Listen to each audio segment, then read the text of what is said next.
Today we're going to do a panel. We have three great panelists who will talk to us about their experiences in the cloud. And before we kick this off, I'll do quick introductions. I just want to tell a quick story, which was, so I'm the CTO and founder of a company that does cloud management. And in 2010, I was invited by the then general manager of IBM's cloud to go to Paris for a meeting where they had their top customers that were gathering in Paris just to talk about the cloud and what the cloud would mean to them. And I remember it was a relatively intimate roundtable, and I remember there was one person who was one of IBM's biggest customers in Europe, and he at one point pounded his fist in the meeting and just said, "My SAP infrastructure will never be able to run in the public cloud." And his kind of premise for it was that just the performance characteristics that were required were never going to be met by the public cloud. And you fast forward, as an entrepreneur, I started a company. That company went on and has substantial traction across the enterprise. And what is the single most common workload running in the public cloud today? It's actually SAP. So it just comes full circle, and it shows the pace of change that's occurring in our industry. And so we're going to explore that. So with us today, we have Trevor Schultz, who's actually the global CIO of Micron.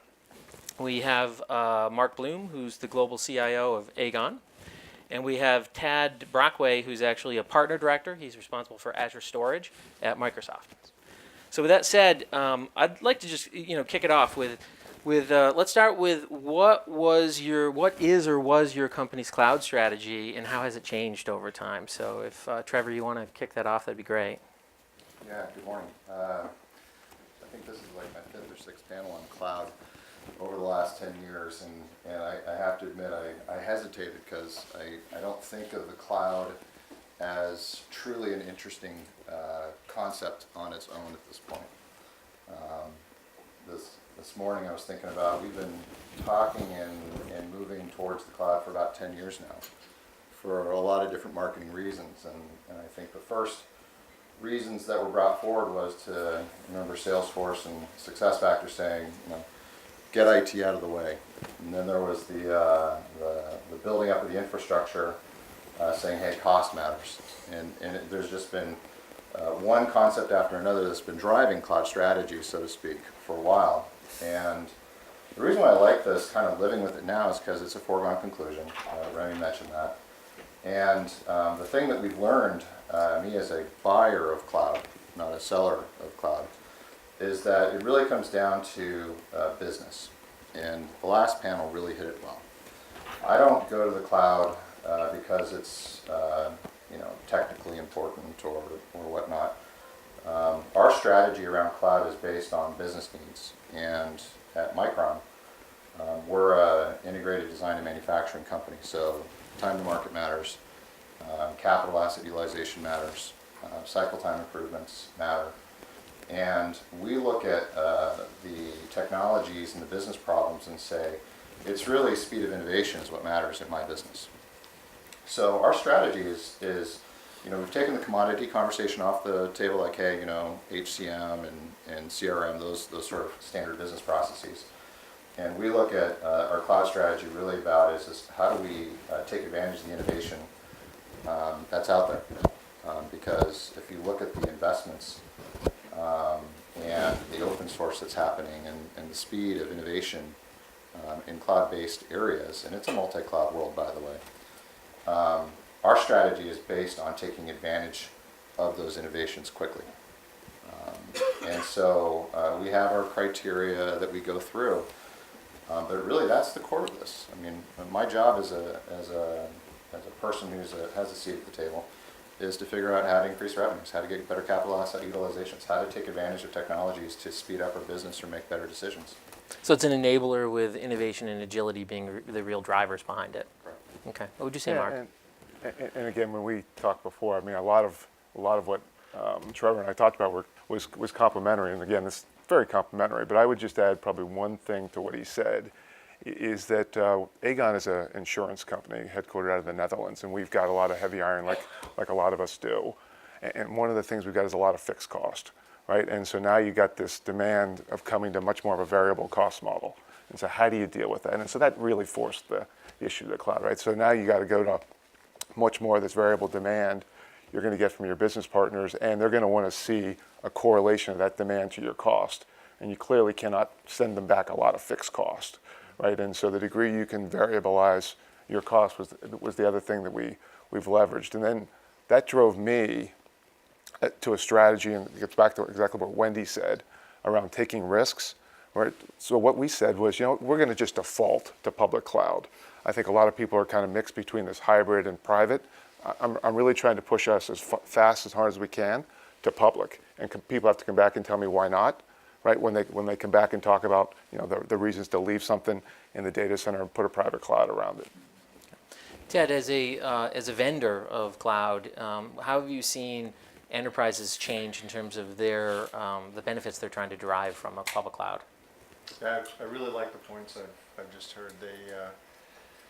The points around agility, and then the points around CapEx becoming something that effectively the hyperscalers like Microsoft, we think a lot about CapEx, and we're able to pool the risk having to do with big fixed cost decisions, and then pass that along in terms of now enterprise customers can think about variable costs, and that's the place, that's kind of the nirvana place for all businesses to get to, is all decisions can be made at the margin without any big upfront risky investments. And I think so the economics of the cloud are fundamentally different for our customers, and then the agility and the elasticity and the pace of the innovation. So I spent most of my career in Windows Server shipping essentially box software, and I joined the Azure leadership team in 2011. So I've been on the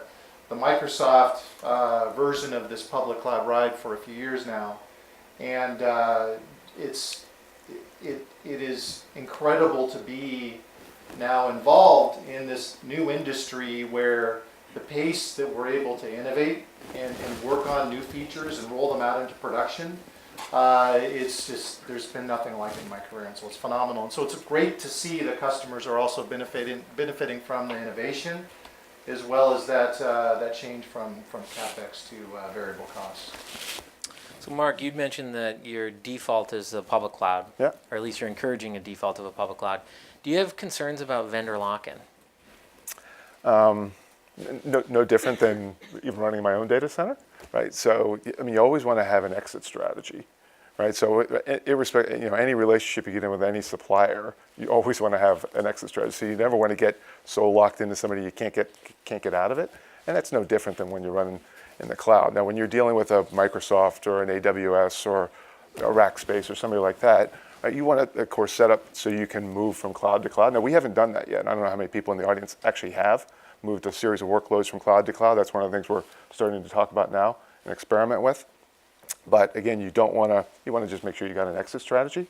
But we also think that again, while there's a few big players, as Rami mentioned before, we think that there's going to be this continued competition that's going to keep prices competitive, right? So again, that doesn't really concern us too much. Okay.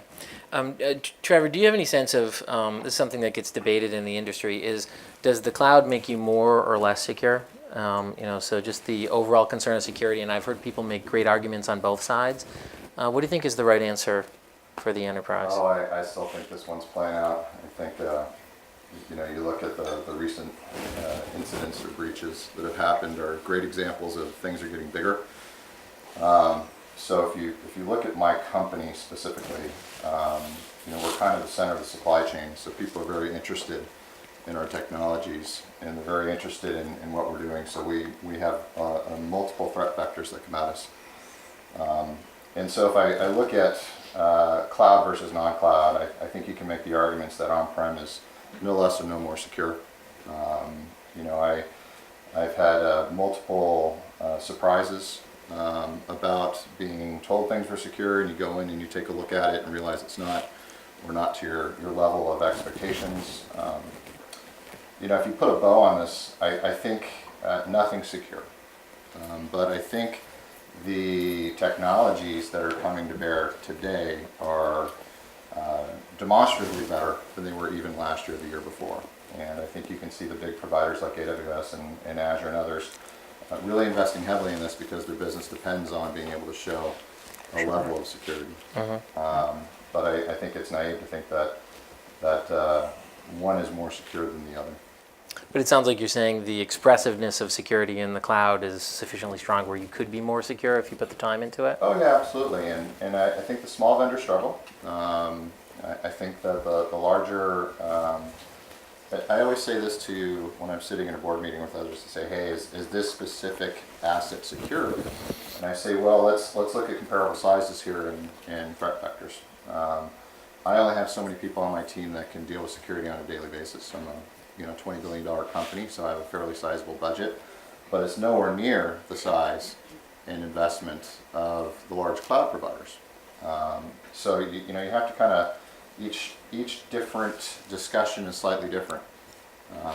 But to answer your question more directly, I think that as much as we invest on the good guy side, the bad guys are investing it more heavily. Yeah, For sure. yeah. What do you think, Mark? I'll just add that somebody last night during the dinner, we were talking about the public cloud, and they said the number one KPI, I think, was performance, I think was the comment made. And I think the reason security wasn't the KPI is because that's table stakes, right? So if if there's an issue with a Azure or a AWS, I mean, that's a reputational, right? Almost not game over, but awfully a pretty big thing, right? And so they just have to keep things secure. It's just really, again, we call it table stakes. So Yeah, makes sense. Tad, do you have any feedback in terms of how Microsoft is thinking about security and owning at least a part of security for their customers?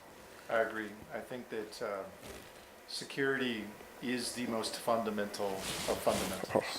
And so we take it very seriously in terms of securing our platform, and then also making it so that customers can secure their deployments on our platform, which, by the way, in a multi-cloud world, that can involve resources that span on-prem into the public cloud, and across multiple regions in public cloud, and so on. And so the way that we see our customers deploying cloud, Azure can become essentially an extension of the customer's corporate environment. And so there are this changes some things, I think, in terms of security, but I think it also opens up new possibilities in terms of securing enterprise IT. I was thinking about these answers, and I forgot about a test I usually do with my vendors or suppliers or partners. Ask them about what their willingness on limits of liability is. right, And- great point. And if you look at what cloud providers, including Microsoft and others, were saying 5 years ago versus 2 years ago versus today, the big players, they go, hey, we feel so good that the caps have gone up tremendously, if not unlimited, depending on who you are. That's That what we would have like. been a non-starter conversation. And so I think you have to put your money where your mouth is and look at the big players in the space, and that's almost a moot point. Excellent. So another topic that we wanted to discuss was, I call it Cloud 2.0, which is one of the things that most people don't talk about is over 90% of what's actually being used in the cloud tends to be really just compute and storage that's on-demand, consumption-based, et cetera. So in other words, we're basically 90+% of the transformation of the cloud is really just better virtualization. And there's this 10% that represents the platform services, and in that is things like your machine learning services. In that is serverless and kind of all the technologies that potentially could be transformative to how we build and support and operate our applications. And it's being used at a very small level now, but its growth is pretty substantial. So to me, it's one of the analogies I always give is any disruptive innovation, the first time that the disruption occurs and you see that technology, it tends to get used like a predecessor technology. So the great analogy would be digital cameras. When they were first, digital photography was first introduced to us, it came in a box that looked suspiciously like a film-based camera. And it was only as that disruption actually matured that it truly unleashed the power of that innovation. And so I think the same thing's happening in the cloud. And just wanted to, Tad, if you want to kick it off, what do you think how do you balance? Microsoft was an early adopter of platform services, I think 2006, I want to say. And how do you balance platform versus infrastructure as service as a CIO in planning your future investments? Yeah, so I'm responsible for the Azure storage platform, and that includes disks for compute VMs, object storage, file storage, and in a way, it's one of the most foundational aspects of the cloud. And so I think that one of the nice things about working on storage is that everybody needs storage. It's such a core part of IT. But at the same time, it can be viewed as being sort of mundane or uninteresting. And I think that for digital transformation, storage ends up being, in a way, a bridge into all these other advanced services, because the data that's in storage products on-prem, and being able to extract that data and pull the information out of it, it's only the public cloud that can do that in such a powerful and unique way. The elasticity of compute and being able to spin up and spin down compute and run cognitive algorithms and machine learning and run advanced analytics. These are things that are only possible with the public cloud. And so it's natural that with any major change in technology, it's going to be initially taking those sort of core workloads and then transforming them and moving them over. But the real power of the cloud over time is going to be taking the information out through advanced analytics and machine learning. And then we get into serverless and all these other things where compute itself even becomes an ephemeral resource within the public cloud. The vision of where all this is going, I think, is pretty clear. People understand that cloud isn't just, and I think we heard that mentioned earlier today, cloud isn't just it doesn't just reduce costs. It's not a TCO thing. It is fundamentally about opening up new styles and new approaches to innovation that lead to greater business productivity and innovation. And it takes time for these new technologies like machine learning and cognitive and so on to be adopted and matured. But I think that is where all this is headed. And to a certain extent, the people that I see, some of our even traditional enterprise IT storage partners, as well as our customers, they are betting on storage, for instance, as the gateway that will lead them down this path into the future. So it's an exciting place to be. Trevor, would you say that if you fast forward 5 years from now, is a platform as a service or infrastructure as a service the backbone of your cloud strategy? I think of this pretty simply as follow the money. Where the innovations are, where the big dollars are going in the industry, and I don't really think of infrastructure as a service, platform as a service. I mean, they're abstracts of workloads, they're abstracts of reuse. If you look at my company, we are going to be a hybrid company. So let me spin the question a little bit differently. People talk about, full native cloud companies, hybrid companies, or people who are still thinking about moving into the cloud. Because we're an integrated design manufacturer, we do have fabs that are running transactional systems in the nanosecond type of range where decisions have to be made in order to keep the yields up. The latency to get out into the cloud and back on a transactional system will be a physical challenge for a long time. Speed of light is speed of light. So there will always be on-prem transactional systems that are doing edge computing of some sort. And then there will be core systems that we have that latency and that batch processing and even things like machine learning we can have out in the cloud. But the way we're looking at it is a little bit different. So when I think of infrastructure as a service, I go, that's great, but what's the workload? What's the business problem we're trying to solve? How fast do we have to get to the data, parse it, make decisions on it? So I've talked to the Sapphire folks over the years about, I think there's a construct of the cloud is here, but the cloud is dead, right? I mean, it's an extension of workload, it's an extension of storage, but how and where I use it is always going to be a business problem I'm trying to solve. For us as a strategy, it's hybrid because we do have workloads that we won't be able to solve in a public cloud. We will have private cloud because the technologies and speed of those technologies work well for us for provisioning or whatnot. But it's a complicated answer. Yeah, so your answer is public or private is yes, and your answer is infrastructure or platform is yes, right? Yeah, I love Joe Hayes to make me more succinct. No, it's great. I think I think it's an evolving. I think there's a debate going on in the industry in terms of where we all head, and it seems like I think most people are saying it's going to be very purpose built. It's going to be based on the use case. I mean, So when we get to the point where I think edge computing is actually a more interesting, construct of this as well. I mean, people are going to be talking about cars later. It's like, well, your car is going to be a mini cloud. I mean, think of the compute and storage that's going to be running around in your car. Is that the cloud? Is that the edge? Is that, are you doing machine learning there? Absolutely. So I kind of say, hey, we have this kind of fog that we talk about when we say the cloud and infrastructure as a service. What if my platform as a service is actually running in my cloud and in my car? It will be. So I kind of, as a service, I get kind of twitchy on the definition, because it's really about what business problems you're trying to solve, how fast do you have to get to that data, how fast does a machine have to talk to another machine in order to execute whatever it is it's trying to do. We always kind of get caught up in the AWS, Azure, you actually buy a lot of my stuff, so I don't want to say anything bad. But we can't get hung up on, is it sitting in someone else's data center, or is it sitting in my car, or is it sitting in my factory?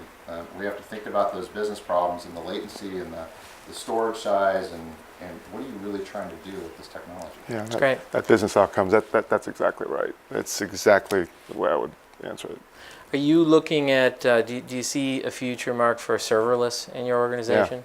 Yeah, so again, as we're trying to default to public cloud, right, we're trying to default to something like Lambda, right, as a specific technology, right? So we're trying to ramp up on that as much as we can to eliminate some of the need for some of the infrastructure pieces. Now, again, we're dealing with moving production workloads to the cloud, which I'm sure many of us are dealing with. It's much easier to move dev and test sort of environments to the cloud, and that's where, again, a bunch of this IaaS, plays a more prominent role for us. So again, it's what business outcome you're trying to solve, but we are trying to go serverless as much as we can. Okay. What about containers? Yeah. Again, that gets back to this speed issue and speed of production, speed of innovation, and the easy thing to do is encapsulate some of your legacy apps in a container and run it that way. But we're trying to refactor where we can. So like if you got a Java app and you're taking that to AWS, running on some sort of POS OpenStack sort of thing is the kind of models we are looking at, which I'm sure is probably consistent with many other people in the room. So we're trying to use containers as much as we can, but again, it all depends on the business outcomes you're trying to get to, right? How fast can you take some of this stuff to production, right? And when you think about containers, that has a huge impact on your workforce and how your teams get organized, right? Because now you start talking about organizing your teams around services, right? And starting to think about atomic services. And man, that really gets into the whole dynamic of the way you're structured, the way you're organized, not only within technology, but also with your business partners too. That's a big implication. I think we're still very early stage at. We think about this panel living in a multi-cloud world. Containers matter to me because we talked about lockin earlier. And, this is a technology and capability that is super exciting. We're all in on it. And it's not just because it's a faster, more efficient way to provision and move the dev left to right, but it also gives us, with some of the newer container technologies that are out there, and a couple of the titles were up in the sheet you had earlier. There are people who are helping us containerize our capabilities so that I don't have vendor lock-in, that I can move it from one vendor to another. Now, data inertia is a problem, right? You got petabytes of data sitting in a cloud, public cloud. You've got a problem with moving that around. But when you're talking about standing up and standing down assets in both public and private, containers are hugely important to me because it gives us speed, but it also allows us flexibility. Yeah, that's exactly right. So Ted, are you seeing, if you can touch on serverless and containers, any trends you're seeing from a vendor perspective? A lot of interest in containers, of course. It'll be interesting, I think, to see to what extent customers jump over containers and go to serverless, and I think the comments about lock-in are also interesting and trying to avoid that, and then the dynamics around, well, the data's in the cloud, so now what are you going to do? I think what we're seeing from a developer standpoint, I would say, is certainly a lot of interest in these new technologies, and then as Microsoft, there's a lot of interest in Linux, and so I would say that today I think 1 in 3 of our VMs are running Linux, and who would have thought that Microsoft would have an operating system that is our cloud operating system where we are hosting Linux virtual machines as a first-class capability. And so just the way the whole landscape around developers and platforms and the role of storage and compute, it is changing very rapidly. And even serverless was not something that anyone was talking about until just like a year plus or so ago. And Exactly. and so containers was a thing, and now you really hear serverless is the thing. And it's the thing that is clear is that this is a very dynamic and fluid situation that we're in when it comes to developer platforms. Yeah. Excellent. What would be one of your top mistakes that Trevor and Mark, you guys have made in executing cloud strategies? At least that you're willing to share. Yeah, I don't want to start on that one. I will. I'll start on that. I would say that we tried to focus on the big things and we didn't focus enough on the small things. And so, trying to focus on the benefits of speed versus cost, right? I think a lot of people are there. But we missed small things like when you would get your billing statements back from some of the providers, right? You get these 1,000-page sheets with all these little line items, right? Starting to decode all that and figure all that out. There was a lot of complexity in there that we just completely missed, completely overlooked, and it just takes time to decode all that and figure all that out. So I think some of our biggest mistakes was we focused on the big things and didn't focus enough on the small things, the little things that we kind of took for granted. Okay. I don't want to talk about SLAs and lock-in and bad contracts because I think I've been at multiple companies that have had all those issues, and I think we're all learning and we've had panels about it, so that's not really my top of mind on lessons learned right now. I think in a multi-cloud world, the biggest thing that we are learning too late and now catching up on is talent and skills. Every time we do talk about serverless or containers, or we talk about integrations or monitoring or whatnot, and you're now talking about having a fan out beyond your internal data centers, the teams are really struggling to keep up. They really are. If you really go down and do a round table with your best talent and you have an honest conversation, they're going to say, I am overwhelmed. And this whole Pollyanna, hey, it's just going to go out in the cloud and take care of itself, is I'll use the word crap again. Wendy, I like that. There you go. We'll make the theme of that. You talk to your technical folks, and this is where they're struggling. And you have to figure out how to solve this problem, because the abstraction of, hey, it's just going into the cloud, we got multiple clouds, blah, blah, blah. Like, people have to learn new skills.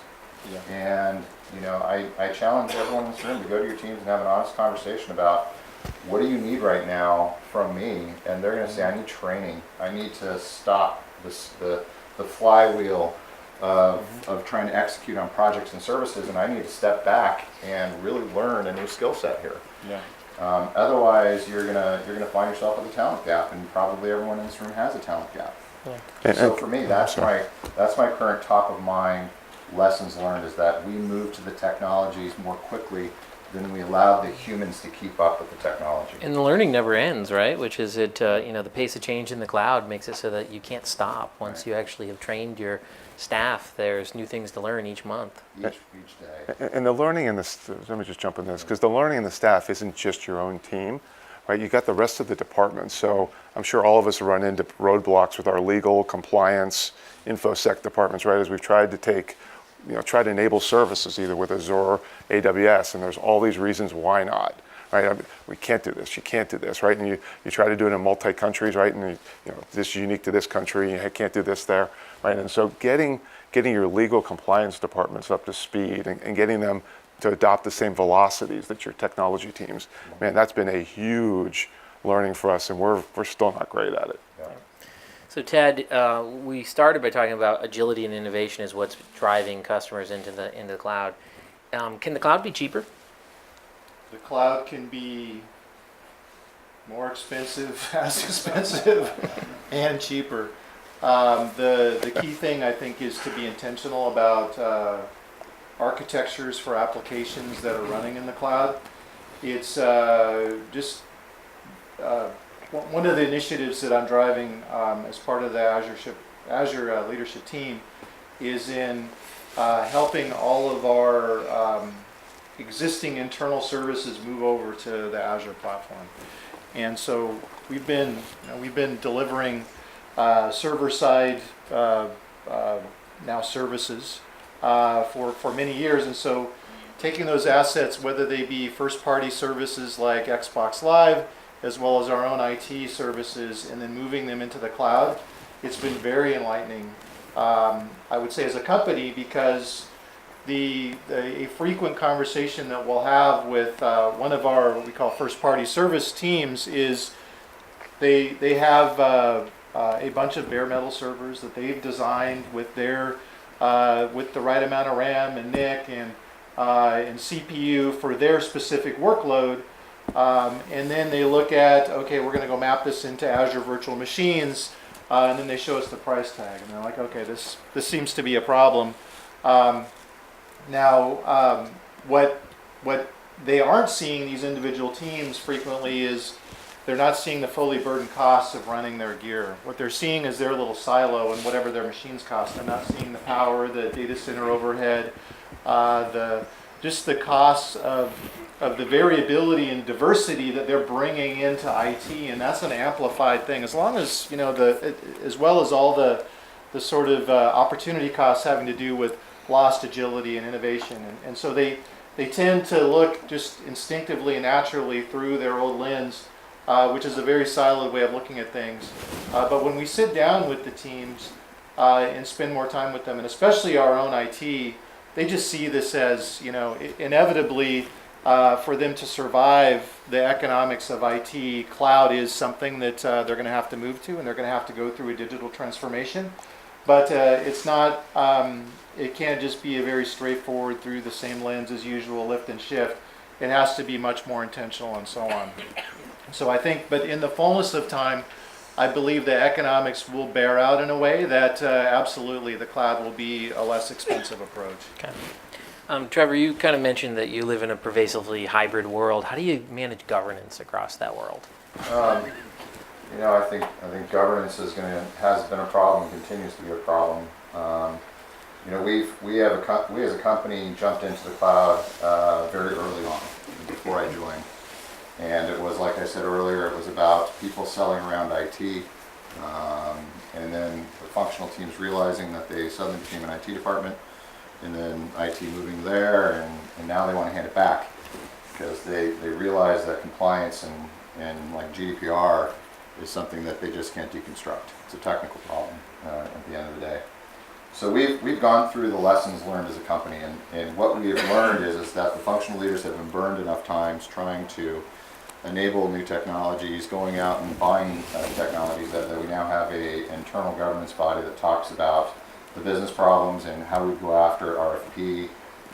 IT does have a seat at the table. In fact, we're driving a big chunk of the strategy of the company.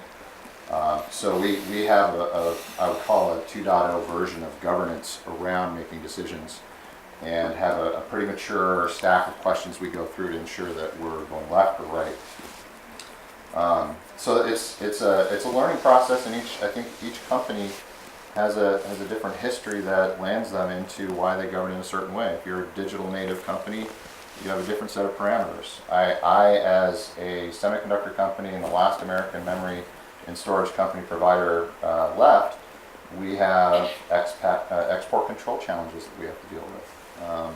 So our governance is skewed by the business problems and the regulatory issues that we have to adhere to.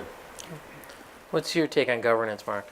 So I think Ravi's comment today on shadow IT was a perfect example, right? So you love getting the phone call from the auditors or somebody talking about the micro sites that the marketing team's up and running. You're like, huh? What's going on there, right? And so we've seen that.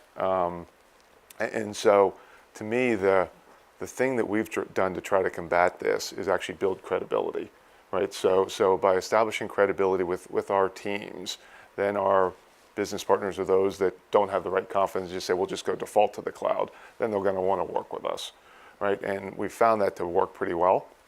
Where it hasn't worked well, luckily, in the role that I have, I actually do report to the CEO, and that gives me the opportunity to spend that time with the CEO and the CEO of the various business units, talking about kind of why they're doing what they're doing, right? Which is a good way to combat it. I mean, that's the carrot and the stick when you need it.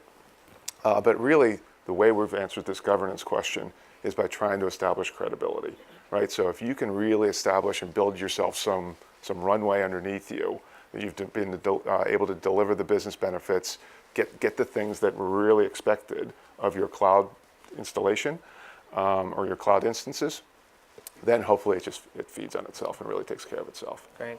I'd love to take a couple audience questions. Does anyone want to get it started? Yeah, please. What do you think about a multi-cloud setup? Are you looking at working with Google Cloud, Microsoft Azure, and AWS all together, or with vendors that provide services on top of them? Yes.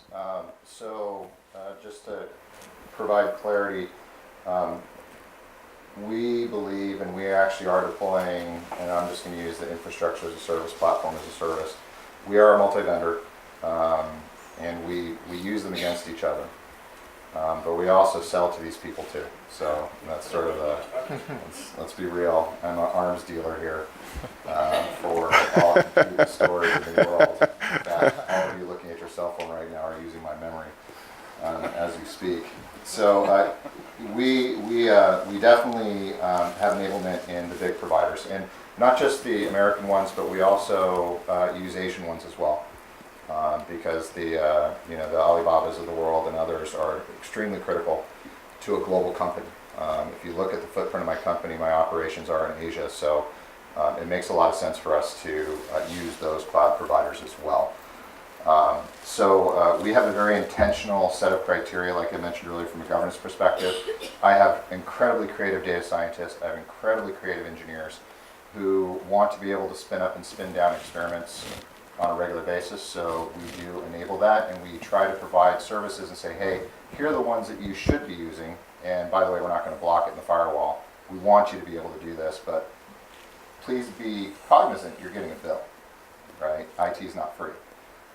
So we've created a governance model around people saying, hey, I want to be able to spin something up, it's an EC2 or it's something Alibaba. We allow that, they get a bill, they realize the repercussions of spinning up too much infrastructure. So we do have a multi-cloud world we're living in because some things are better suited for different areas of the world. Some workloads are better suited.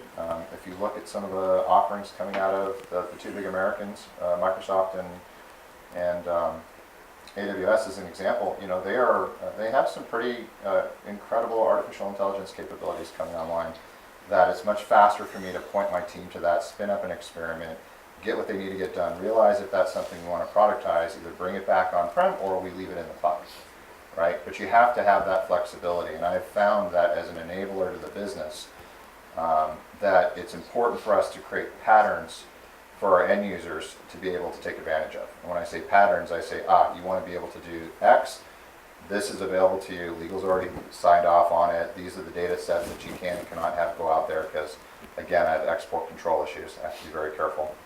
You want to do visual computing? Great, this is how much, this is how we're going to provision it, keep in mind that this is how it's going to get stored. We become that enabler capability for that multi-cloud rather than saying no. And by the way, I'm only going to use one vendor. I just don't believe in a hybrid environment. When I mean hybrid, I mean both internal on-prem cloud, but also external and multi. That's the new world, right? Sure. And now you step into integrations, microservices. You have to enable the business by solving these patterns for them. And then you'd be surprised, how people want to, jump in. And a person in Singapore and China have a much different view of the world than Americans do, obviously. So we have to go beyond the big two that people talk about. Just a follow-up question on that one. Really, where I would like to challenge what you just said is, when we go 10, 15 years back, you didn't kind of decide on, you know, a true ERP vendor strategy and saying I deploy Oracle in China and I deploy SAP somewhere else.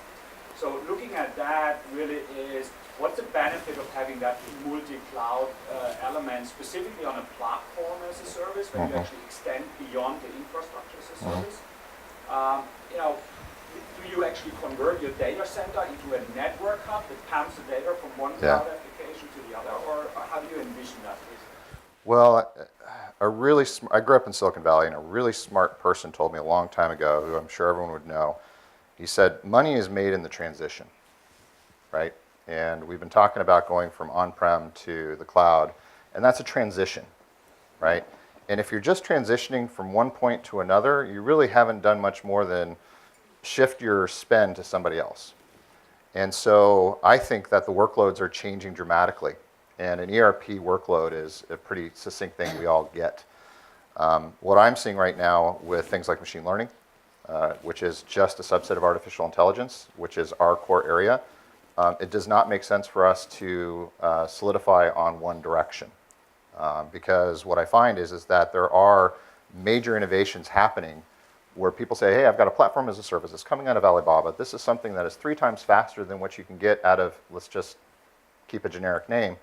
If the business feels like that is an opportunity for us to go faster, better, cheaper, whatever, I don't want to say no. I want to engage with that.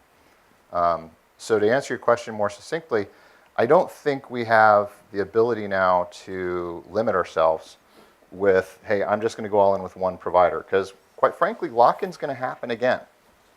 I'll be the contrarian here. Things seem cheap right now because there's $1 trillion opportunity to lock you back in. So things seem cheap now, but in the long run, I mean, how many people in the room have had OpEx-based contracts that now your accounting department is saying, hey, these are so big now that we want to capitalize them. So we're going to change the SOP rule, and now we want you to go back to the vendor and start thinking about how we renegotiate this. So the pendulum swings here, right? And we've all been through this goat rodeo a couple times now. And the transition for me is that I believe that I can not get to lock-in because I can create patterns of opportunity for my business. And keep in mind, 32,000 of my employees are in Asia. And you know, they don't really think of AWS. They really don't. I mean, we have to get out of our American hubris here. That it's all about, I mean, AWS is huge, you know, Microsoft is huge. These are huge providers, but you know, you do have opportunity and innovation happening at scale outside of the United States. And so I actually think some of the multi-clouds that I will use over the long term will be non-US based services. Are you really moving workloads between different cloud providers? Yeah, we haven't done that yet. I referenced that before. Has been just, I have a workload, I want to go take advantage of this capability from Yeah. this particular cloud provider. I have this workload. Right. I agree with you. You're really not moving workloads from one cloud provider. You know, you're not moving your SAP environment from Microsoft. So let's not talk SAP. Let me jump on Go this ahead. one. Yeah. Yeah, No, that's actually, a great question. Yeah, and so again, we could put everything on AWS.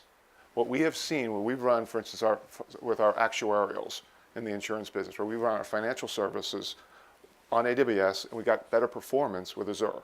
So therefore, when we have a demand for that sort of service, we go to Azure. We don't have to.